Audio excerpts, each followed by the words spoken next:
ಮಾಲೀಕರಿಲ್ಲದ ವಾಹನಗಳ ವಿರುದ್ಧ ಜಿಬಿಎ ಕಠಿಣ ಕ್ರಮವನ್ನ ಕೈಗೊಳ್ಳೋದಕ್ಕೆ ಮುಂದಾಗಿದೆ. ಮೊದಲ ಹಂತದಲ್ಲಿ ಅನಾಥ ವಾಹನಗಳ ಹರಾಜಿಗೆ ಪ್ಲಾನ್ ಅನ್ನು ಮಾಡಲಾಗ್ತಾ ಇದೆ. ಡಂಪಿಂಗ್ ಯಾರ್ಡ್ ಸೇರಿದ್ದ ವಾಹನಗಳಿಗೆ ಬಿಗ್ ಶಾಕ್ ಎದುರಾಗಿದೆ. ಮಾಲೀಕರಿಲ್ಲದ ವಾಹನಗಳ ವಿರುದ್ಧ ಜಿಬಿಎ ಕಠಿಣ ಕ್ರಮಕ್ಕೆ ಮುಂದಾಗಿದೆ. ಮೊದಲ ಹಂತದಲ್ಲಿ ಅನಾಥ ವಾಹನಗಳ ಹರಾಜಿಗೆ ಪ್ಲಾನ್ ಅನ್ನ ಮಾಡಿಕೊಳ್ಳಲಾಗ್ತಾ ಇದೆ. ಡಂಪಿಂಗ್ ಯಾರ್ಡ್ ಸೇರಿದ್ದ ವಾಹನಗಳಿಗೆ ಬಿಗ್ ಶಾಕ್ ಎದುರಾಗಿದೆ. ರಾಜಧಾನಿಯಲ್ಲಿ ಮಾಲೀಕರಿಲ್ಲದ ವಾಹನಗಳ ಹರಾಜಿಗೆ ಸಿದ್ಧತೆಯನ್ನ ಮಾಡಿಕೊಳ್ಳಲಾಗ್ತಾ ಇದೆ. ಅನಾಥ ವಾಹನಗಳ ತೆರವುಗೊಳಿಸಿ ಹರಾಜಿಗೆ ಜಿಬಿಎ ಮಹತ್ವದ ನಿರ್ಧಾರವನ್ನ ಕೈಗೊಳ್ತಾ ಇದೆ. ರಸ್ತೆ ಮೇಲಿದ್ದಂತಹ 50ಕ್ಕೂ ಹೆಚ್ಚು ವಾಹನಗಳನ್ನ ಈಗಾಗಲೇ ಜಪ್ತಿಯನ್ನ ಮಾಡಿದ್ದಾರೆ.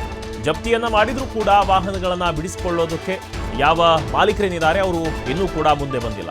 ಸೊ ಇದೀಗ ಅನಾಥ ವಾಹನಗಳು ಏನಿದ್ದಾವೆ ಇಲ್ಲಿವರೆಗೂ ಕೂಡ ಮಾಲೀಕರು ಅದನ್ನ ಬಿಡಿಸ್ಕೊಂಡು ಹೋಗಕ್ಕೆ ಬಂದಿಲ್ಲ. ಡಂಪಿಂಗ್ ಯಾರ್ಡಲ್ಲಿ ಇವೆ. ಸೊ ಅವುಗಳ ಹರಾಜಿಗೆ ಇದೀಗ ಪ್ಲಾನ್ ಅನ್ನ ಮಾಡಲಾಗ್ತಾ ಇದೆ. ರಾಜಧಾನಿಯಲ್ಲಿ ಮಾಲೀಕರಿಲ್ಲದ ವಾಹನಗಳ ಹರಾಜಿಗೆ ಸಿದ್ಧತೆಯನ್ನ ಮಾಡಿಕೊಳ್ತಾ ಇದ್ದಾರೆ.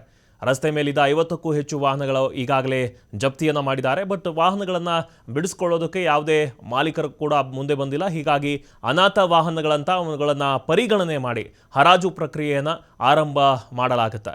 1 ತಿಂಗಳಿಂದ ವಾಹನಗಳ ಗುರುತಿಸಿ ನೋಟಿಸನ್ನು ಅಂಟಿಸ್ತಾ ಇದೆ ಪಾಲಿಕೆ. ಆದರೆ ನೋಟಿಸನ್ನು ನೀಡಿದರೂ ಕೂಡ ಕ್ಯಾರೆ ಅನ್ನೋದೇ ವಾಹನ ಮಾಲೀಕರೇನಿದ್ದಾರೆ ಅವುಗಳನ್ನು ಅಲ್ಲೇ ಬಿಟ್ಟಿರ್ತಾರೆ. ಆ ಅನಾಥ ವಾಹನಗಳನ್ನು ರಸ್ತೆ ಮೇಲೆ ನಿಲ್ಲಿಸೋದ್ರಿಂದ ಟ್ರಾಫಿಕ್ ಜಾಮ್ ಕೂಡ ಉಂಟಾಗುತ್ತೆ. ಸೊ ಅನಾಥ ವಾಹನಗಳ ತೆರವು ಕಾರ್ಯವನ್ನು ಜಿಬಿಎ ಹಮ್ಮಿಕೊಂಡಿತ್ತು. ದಕ್ಷಿಣ ಮತ್ತು ಪಶ್ಚಿಮ ಪಾಲಿಕೆಯಲ್ಲಿ ಅನಾಥ ವಾಹನಗಳ ಹರಾಜನ್ನು ಮಾಡೋದಕ್ಕೆ ಸದ್ಯಕ್ಕೆ ಇದೀಗ ಪ್ಲಾನನ್ನು ಮಾಡ್ತಾ ಇದೆ ಜಿಬಿಎ. ಬಿಕಾಸ್ ಮೊದಲೇ ನೋಟಿಸನ್ನು ಅಂಟಿಸಿದ್ರು. ಮೊದಲಿಗೆ ಟ್ರಾಫಿಕ್ ಜಾಮ್ ಆಗುತ್ತೆ, ಬಹಳಷ್ಟು ದಿನ ಇಲ್ಲಿಯೇ ನಿಂತಿದೆ ವಾಹನ, ಇದನ್ನು ತೆಗೆದುಕೊಂಡು ಹೋಗಿ ಅಂತ ನೋಟಿಸನ್ನು ಅಂಟಿಸಿದ್ರು. ಬಟ್ ನೋಟಿಸ್ಗೂ ಕೂಡ ಮಾಲೀಕರು ಕ್ಯಾರೆ ಅಂತ ಅನ್ನೋದೇ ಇದ್ದಾಗ ಅವುಗಳನ್ನು ಡಂಪಿಂಗ್ ಯಾರ್ಡ್ಗಳಿಗೆ ತೆಗೆದುಕೊಂಡು ಹೋಗುವಂತಹ ಕೆಲಸ ಆಗಿತ್ತು.